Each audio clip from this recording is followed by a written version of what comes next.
Movie की शुरुआत होती है एक सीन से जहाँ हमें दिखाया जाता है कि आर्कटिक में कुछ साइंटिस्ट को एक फ्रोजन प्लेन मिलता है और साथ ही में हमारे कैप्टन अमेरिका की फ्रोजन बॉडी भी मिलती है। फिर अगले सीन में हमें दिखाया जाता है कि जो उस मूवी का मेन विलन है जोहन, जो ही हेल हाइड्रा का लीडर है, और साथ ही में रेड स्कल भी उसे उसका एक आदमी टेसरेक्ट ला के देता है जो एक इन्फिनिटी स्टोन है। और अगले सीन में हमें दिखाया जाता है कि जो हमारे स्टीव भैया थे यानी कि कैप्टन अमेरिका, वो वर्ल्ड वॉर 2 के टाइम पे कोशिश कर रहे होते हैं आर्मी ज्वाइन करने की, लेकिन क्योंकि उनकी कद काठी इतनी बढ़िया नहीं थी तो उन्हें बार बार मिल जाता है रिजेक्शन।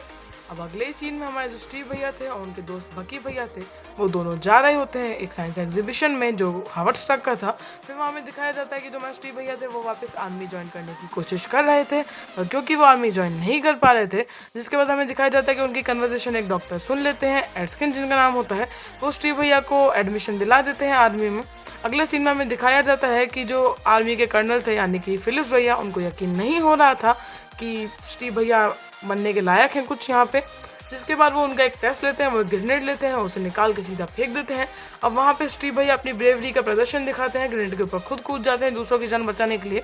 जिसके बाद उन्हें एडमिशन मिल जाता है। फिर हमें अगले सीन में दिखाया जाता है कि जो डॉक्टर भैया थे वो अच्छे तरीके से समझाते हैं स्टीव भैया को कि जो तुम करने जा रहे हो वो बहुत रिस्की है, क्योंकि तुमसे पहले जॉन ने इसे करा था, उसके बाद उसका जो हुआ हम सब जानते हैं।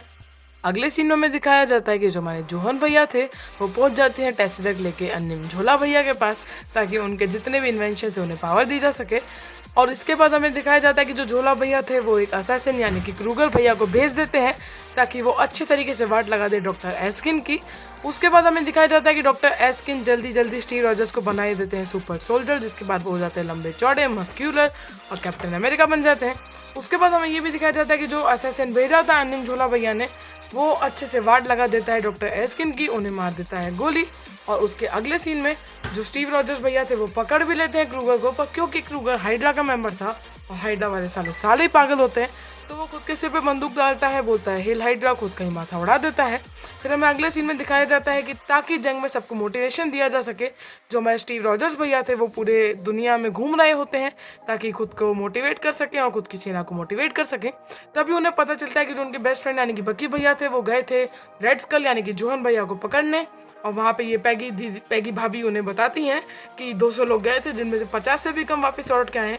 अब क्योंकि स्टीव भैया थे पागल, तो वो लेते हैं सामने हॉवर्ड स्टार्क को, पैगी भाभी को, और निकल जाते हैं खुद की दोस्त की जान बचाने। अब कैप्टन भैया घुसते हैं हाइड्रा के बेस में, वहाँ से बचाते हैं खुद के दोस्त बकी भैया को और बाकी बचे हुए अमेरिकन सोल्जर्स को। जिसके बाद हमें दिखाया जाता है कि कैप्टन भैया वापस आते हैं घर, पैगी भाभी से लेते हैं जोरदार वाइब्रेनियम की शील्ड, जिसे पैगी भाभी टेस्ट करने के लिए बढ़िया तरीके से बजाती हैं, और उसके बाद वो बचे हुए सिपाहियों को लेकर जो वहाँ से निकल के आए थे वापस हाइड्रा के जितने भी बेसिस होते हैं उन सब पे हमला करने लगते हैं। और साथ में वो एक ऐसी ट्रेन पे भी हमला करते हैं जिसमें स्वयं अन्निम झोला भैया जा रहे थे, और उस ट्रेन को हमला करते करते बड़े ही दुखद तरीके से उनका जो मित्र था बकी भैया, वो उस ट्रेन से नीचे गिर जाता है, जिसके बाद हमें अज्यूम करा जाता है कि बकी भैया मारे जा चुके हैं। उसके बाद हमें दिखाया जाता है कि क्योंकि अन्निम झोला भैया को पकड़ लिया था इन लोगों ने, तो उनसे ये लोग कुछ खबरें उगलवाते हैं और हाइड्रा का आखिरी बेस पता लगवाते हैं जहाँ पे रेड स्कल भैया छुपे हुए थे। अब ये इन्फॉर्मेशन पा लेने के बाद जो हमारे स्टीव भैया थे वो पहुंच जाते हैं हाइड्रा के आखिरी बेस में, वहाँ जाके वो लड़ते हैं रेड स्कल भैया से, और लड़ाई में जो हमारे रेड स्कल भैया थे वो वहाँ से प्लेन पकड़ के निकल जाते हैं, उनके पीछे पीछे हमारे स्टीव भैया भी लटक जाते हैं। प्लेन में हो रही होती है लड़ाई, तभी लड़ाई के बीच में गलती से टेसरेक्ट खुल जाता है। अब क्योंकि टेसरेक्ट खुल चुका था तो हमारे जो रेड स्कल भैया थे उनमें इतना दिमाग तो था नहीं, क्योंकि वैसे ही चमड़ी तो उतर चुकी थी, स्कल बाकी था। वो टेसरेक्ट को अपने हाथ से पकड़ लेते हैं, जिसके बाद टेसरेक्ट को लगता है ये उसका अपमान, वो उन्हें उठा के दुनिया के किसी और ही कोने में फेंकता है, और टेसरेक्ट खुद भी मेटल को गलाकर प्लेन से नीचे गिर जाता है। जिसके अगले सीन में हमें दिखाया जाता है कि क्योंकि स्टीव भैया अब ये समझ चुके थे कि इसका कुछ नहीं करा जा सकता, ये प्लेन कहीं ना कहीं जाके जरूर क्रैश होगा, और वो नहीं चाहते थे लोगों की जान जाए, इसलिए वो बड़े ही दुखद तरीके से प्लेन को एंटार्क्टिक में क्रैश करा देते हैं। और उसके अगले सीन में हमें दिखाया जाता है कि जो हमारे स्टीव भैया थे उनकी अचानक से नींद खुलती है एक हॉस्पिटल में, और वो वहाँ से तेजी से भाग के बाहर आते हैं जहाँ वो नई बदली हुई दुनिया को देखते हैं।